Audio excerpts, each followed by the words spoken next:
party people! Well, okay, maybe it's not a party, but what do you think of when you think of nachos? Do you think of some fast food restaurant? Do you think of a Mexican restaurant? Or do you think of something right at home? This week we're going to do nachos. Let me show you what we need. We're going to start off with 2 pounds of ground beef, 2 cans of refried beans, and some taco seasoning. So the first thing we're going to do is we're going to take our 2 pounds of ground beef and brown it.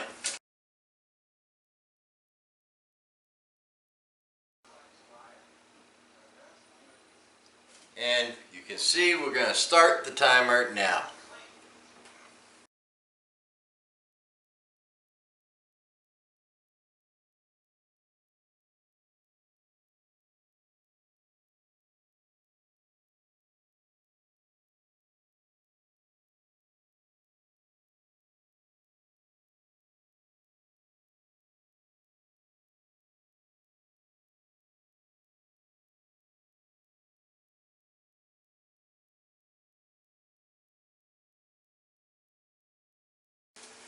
And now at just about 9 minutes into it, almost 9 minutes,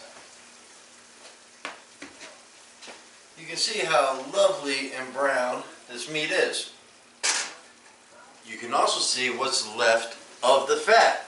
You're going to want to drain that for sure. So once you see the fat is drained,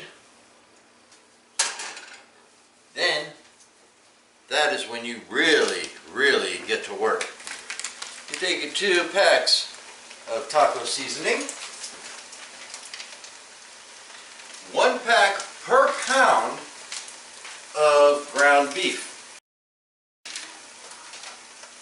And for the 2 packs of seasoning, we're going to put 1.5 cups,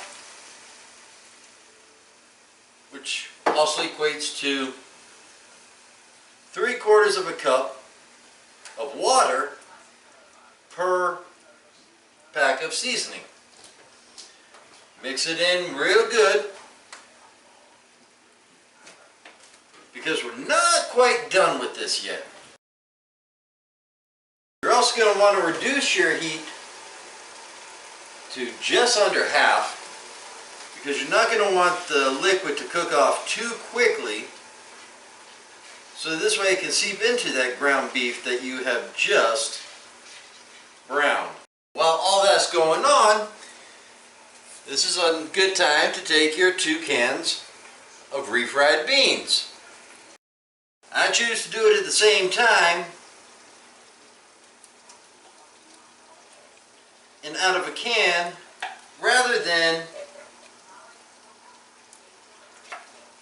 boiling the pinto beans and mashing them up myself, mainly to save some time.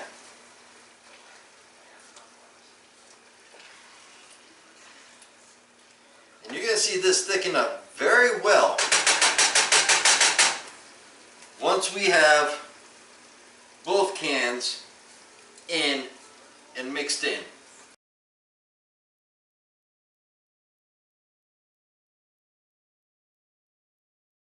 We're going to let that sit about 3 to 5 minutes, which would be perfect time. The absolute perfect time to set up our chips. Now you can see we have 2 bags of chips here. There's a reason for that. Empty out 1 bag, just like so. You're going to make sure, or at least you're going to want to make sure, that it's nice and even.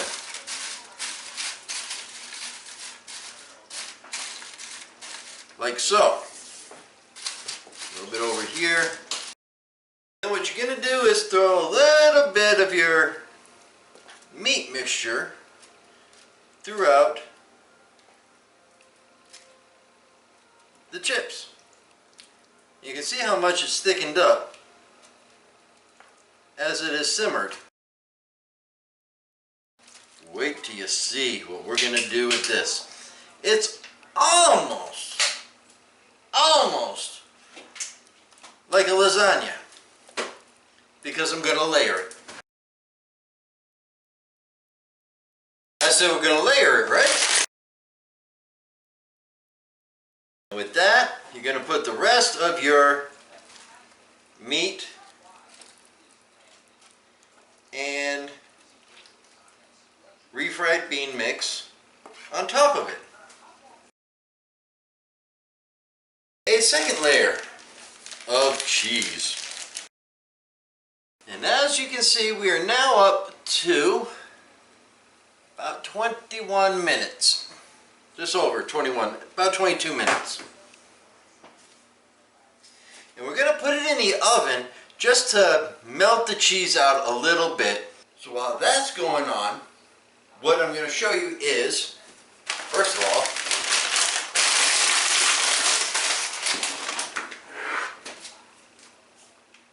we're prepping our other ingredients that will not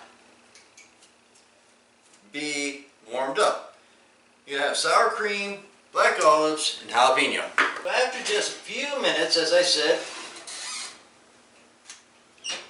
of cheese melting, make sure you get a cooling rack. We are now at 26, just a little over 26 and a half minutes.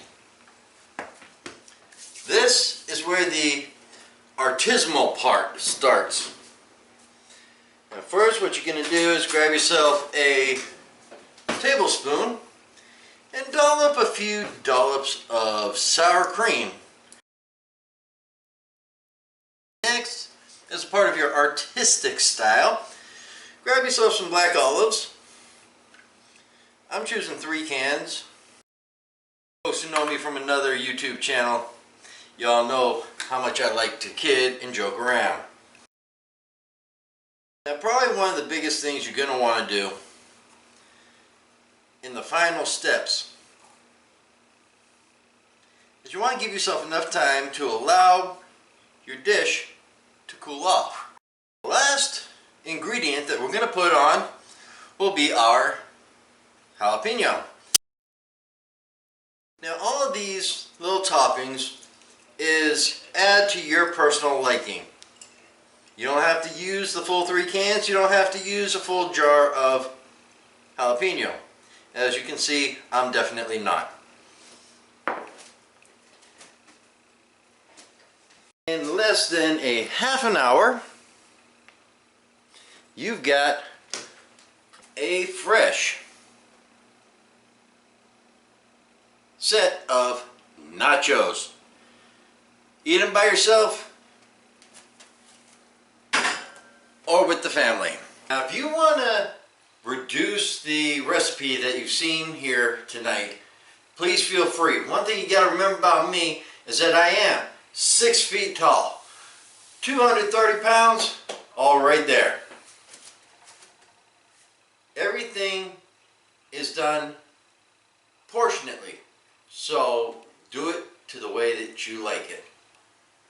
And remember, as I always say, if you can't stand the heat, stay out of the kitchen.